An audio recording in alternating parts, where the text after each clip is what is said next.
I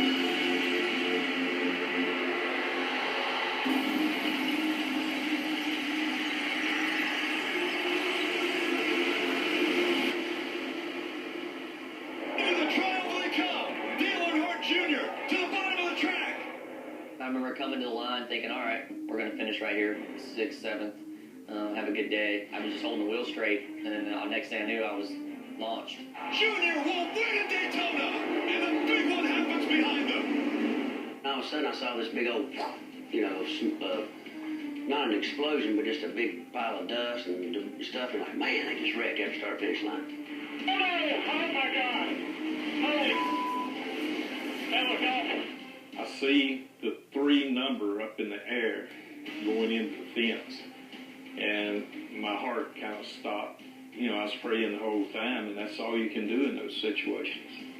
Instantly, you tighten up and you tuck and you grab the wheel, and I was kind of talking myself through the whole wreck. It's almost over, it's almost over. And then when I landed, I was sliding, I was like, all right, you got it, you made it, you made it, you made it. Oh, God. Holy crap, now the 2 just pounded into him. Oh, my God, that is not good. That is not good. Oh, my God, I saw that in the mirror. The one that came in at the end was probably the roughest. It's like the worst feeling in the world, you know what I mean? I'm just like running and praying at the same time that I'm not going to see something I don't want to see. You okay, buddy? Austin. Austin, you all right? Austin, talk to us. Were you mentally preparing that it could be 2001 all over again? At the moment, the worst hits you at that point. I was noticing that there was oil running out of the car. So that's the next thing. Obviously, I think the worst fear for a driver is fire. He just grabbed my fire suit and just pulled himself up. He was Superman strength. You know what I mean? He was ripping my shirt off. Thumbs going up from all the crew members, and the crowd roars. You got out, Richard. Richard, he got out. He got out of the car. He got out of the car. How about the grandstand? Everybody's cheered, so... Yeah, I thought we got safe cars. Taking my helmet off, waved to the fans, and that was it. You did the Lane Frost to the band. Yeah. How'd you have the wherewithal to think of that? I figured after that ride, it deserved it. It was more than 8 seconds, but it was a wild ride. And at this point, I'm running down pit road, trying to get to somewhere. You lived through thousands of these instances like this.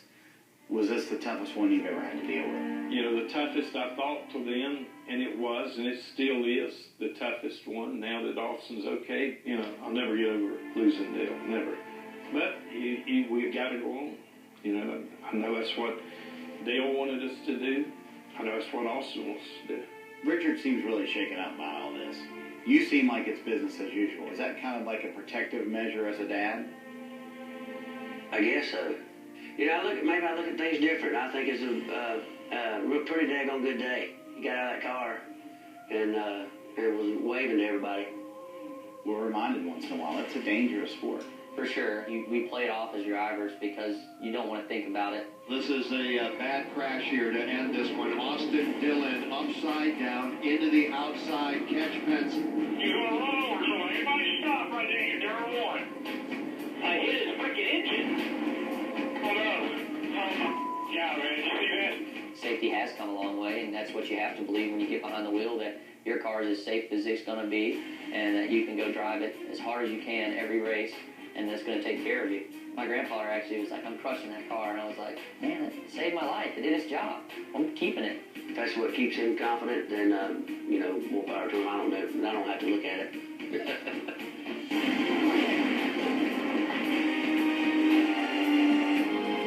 The biggest thing is there'll be steps taken by NASCAR to make our sport safer from this wreck.